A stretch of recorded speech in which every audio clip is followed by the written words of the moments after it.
جاوید صاحب بہت سارے سوالات کے ساتھ ساتھ لوگ یہ بھی پوچھنا چاہتے ہیں کہ آپ ظاہر گورنر تھے پنجاب کے، یہ فرح گوگی صاحبہ جو ہیں ان کو آپ کتنا جانتے ہیں، ان کا کتنا انفلوئنس تھا اور کتنا آپ ان کے بارے میں اور ان کے یہ جو بھی تک کرپشن اور باقی ساری چیزوں میں ان کا نام آتا ہے، ان کے ہسبینڈ کا بھی آتا ہے، یہ اس معاملے پر آپ کی کیا معلومات ہے؟ دیکھیں، سب سے پہلی بات تو یہ ہے کہ جو اس چیز کا مجھے سب سے زیادہ پنجاب میں تشویش تھی وہ اس بات پر تھی کہ چاہے وہ ڈپٹی کمشنر ہے، آر پی او ہے یا ڈی پی او ہے یا سیکٹریز ہیں مختلف محکموں کے، تو پوری دنیا میں کم از کم ان کا ٹینیور جو ہے 2 سال ہوتا ہے، 3 سال ہوتا ہے۔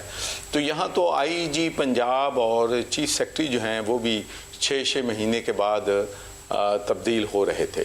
اور ایک یہ پرسیپشن پائی جاتی تھی اور جس کو لوگ حقیقت بھی سمجھتے ہیں کہ یہ جو اپوائنٹمنٹس تھیں یہ ان کے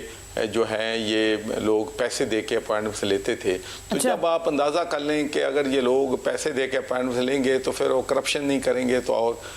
کیا کریں گے؟ تو یہ سارے معاملات میرا خیال ہے کہ پورے پاکستان کے اور تمام خاص کر جو ہمارے پارٹی کے ورکرز ہیں ان کے سب کے نوٹس میں تھے کہ جو ہو رہا تھا، لیکن معذرت کے ساتھ چوہدری صاحب میں یہ پوچھ رہا ہوں، آپ کے علم میں ہے یہ فرح گوگی کون ہے، کتنا زیادہ ان کا لوگوں کے ساتھ رابطہ تھا؟ آپ سے کبھی کوئی بات ہوئی ہو، آپ سے کسی کے بارے میں کچھ فیور کی بات کی ہو یا آپ کے علم میں آئی ہو؟ دیکھیں میں تو آپ سے یہ کہنا چاہتا ہوں کہ کم از کم کیونکہ وہاں پر اس وقت صورتحال یہ تھی کہ جو پوسٹنگز تھی، ٹرانسفرز تھی، پروموشن تو وہ فرح گوگی کے کہنے پہ ہوتے تھے؟ ان میں کافی جو ہیں وہ تحفظہ۔ بس میں دیکھیں مجھے اب جب جس بات کا پورے پاکستان کو پتا ہے وہ آپ مجھ سے کہلوانے کی کیوں کوشش کریں؟ اچھا صاحب اب تو گورنرشپ نہیں ہے اور میں نے کہا دنیا آپ کو جانتی ہے، آپ سچ کے علم لے کے اٹھے ہوئے ہیں تو یہ تو بتائیں نا پھر۔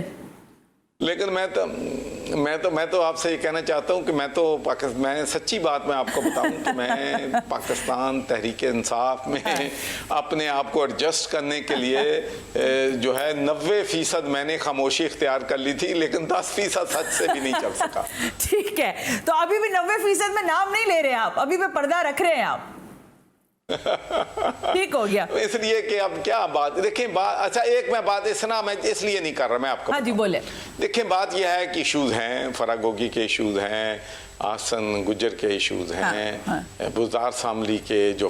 ممبرز ہیں فیملی کے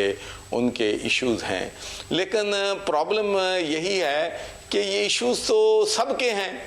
2,500 ارب جو ڈیولپمنٹ بجٹ تھا وہاں پر تو خیر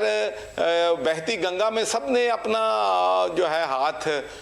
دھوئے ہیں، تو کوئی ٹرانسپیرنسی یا اکاؤنٹیبلٹی کا صورتحال یہ تھی کہ پرانے پاکستان میں 10 سے 15% کمیشن اور کرپشن چلتی تھی اور نئے پاکستان میں ماشاءاللہ وہ 50% تک بالکل ٹھیک ہو گیا۔ کیا اچھی بات کی ہے جوہری صاحب، کیا کہہ سکتے ہیں؟